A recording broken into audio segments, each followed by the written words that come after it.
Hi, I'm Andy Schertz, Product Manager for Epson ColorWorks, and I'd like to talk today about the C831 and its new successor, the C6500 series.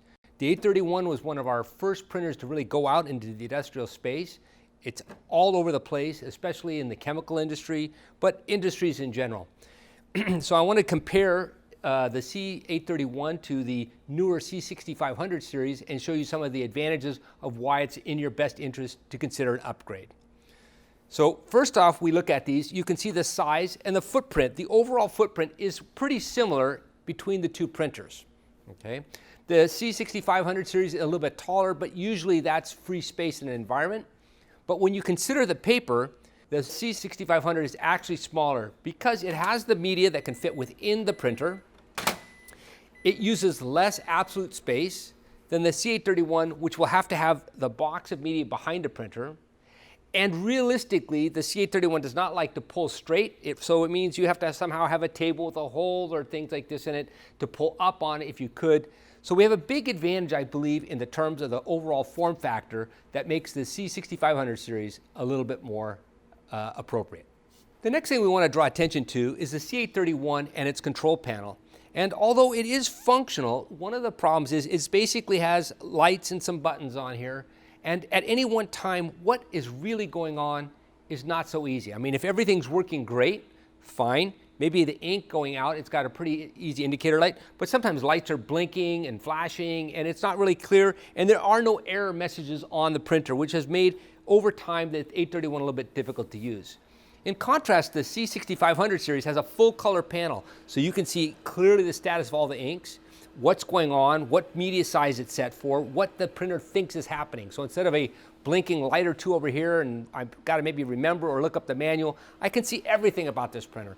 And in case something goes wrong, it's going to give me a detailed error message, and even pictorially, it's going to take me through what's wrong to help me try to correct the situation. So a big advantage in keeping the printer up and running with this control panel between these two printers. Another major difference between these two products is that the C831 used pin-fed media. And pin-fed media has advantages in terms of being able to be robust and pulling and things like this, but invariably the problem with the pin-fed media is fewer people have the expertise to convert it. A lot of times they will leave the small pinhole chads that will get caught in the printer and ultimately defeat the printing. And even in the best of circumstances, the media is going to be more expensive. So when you look at the same size label, the 831 is going to have to use pin-fed, which is going to make at minimum a 10% increase in material that you're using. So for the same number of labels, you're basically going to have to buy 10% more material. The 6500 series, based on friction fed, can feed without the perf strips and saving you substantially on your media costs. So now both the 6500 and the 831 are designed for heavy-duty use in industrial environments. But nevertheless, when you're doing a lot of label production, there's always the chance that a label will delaminate and get stuck within the machine. Okay? When that happens, there's a huge difference between these two products. When we look at the C831, even though we can open this cover, the media is actually trapped between two plates and there is no easy access. So if this label is coming off in the machine, an end user cannot service themselves. And this will have to be disassembled. Take the case apart, take the whole thing apart just to get that label out of the machine. If you've got labels you've got to get produced today, this is downtime. Okay? In contrast, the C6500 series is completely easy to clean that stuck media out of the printer. Simply remove the source roll, open the covers,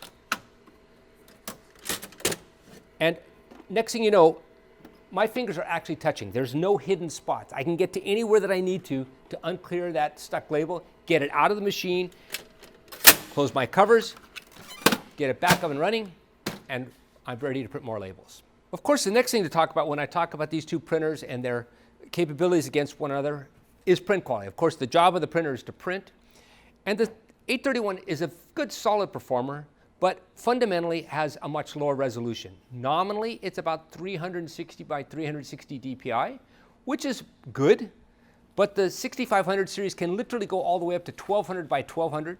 Based on the precision core technology, it's just going to make the text that much sharper, the barcodes that much better, and the overall image quality you're going to get out of the 6500 series is just going to be a lot better. So for any kind of application, when you're doing your labels, you're going to have a higher level of capability with the 6500A series.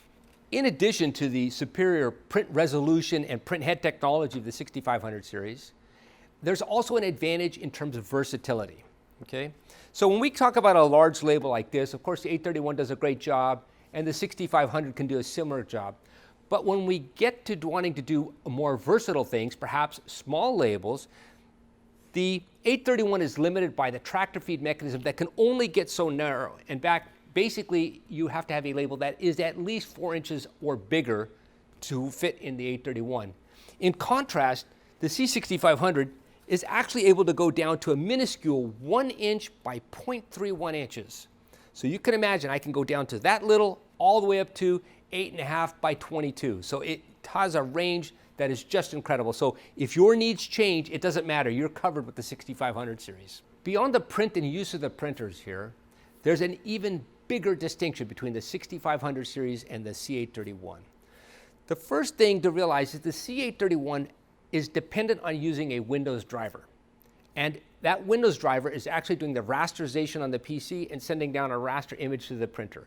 Of course, in big networks where you may have hundreds of printers and lots of labels, this network throughput could be enormous. It also made it an enormous challenge to talk natively to popular middleware packages. In contrast, the 6500 series is actually based on a command-based language, Epson's escape label, that is tight and efficient and can connect then to many more opportunities. So for example, we can connect natively to all the popular middleware drivers. We can connect to SAP. We can connect to Linux or Mac, okay? Or it can even be homemade applications where people talk to the printer directly, bypassing all drivers and all middleware, anything, okay? And even as far as going directly to release a thermal transfer printer, because the 6500 is designed to accept native ZPL, so you can expand maybe places where the C831 could never quite replace because you could not fit it in with the workflow. The 6500 can drop straight in. So a huge advantage. Next to the connectivity is also the management capabilities. The C831 had no real ability to tell somebody outside of looking at the printer itself what's going on. Is it online? Is it working? Is it got supplies? What's happening with it? In contrast, the 6500 series connects with Epson Device Administration, a remote management tool that lets me see all my printers on the network, what the status of the printers are, lets me control those printers. So if I have an installation with 100 or 200 printers and I want to ensure that they are consistently set up, I can design a golden setting and broadcast it to the entire base. So really the 6500 is much more suited for the industrial workspace and to be managed in a big enterprise environment. Of course, a critical concern with both of these printers will be, can it pass BS 5609? How durable the labels? Well, in this regard, the printers are actually quite similar. So they are both based on Epson's proprietary pigment technology that passes BS 5609 with all kinds of synthetic media.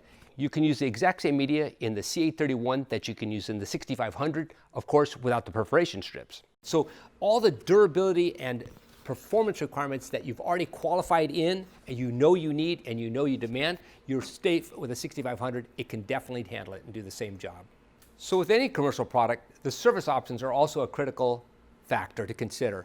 So the C831 has our depot repair and CETA, which is spare near, which means basically your printer would be swapped with a quick replacement printer. And these are very popular options. However, the C831 was never designed to actually be repaired at the customer site.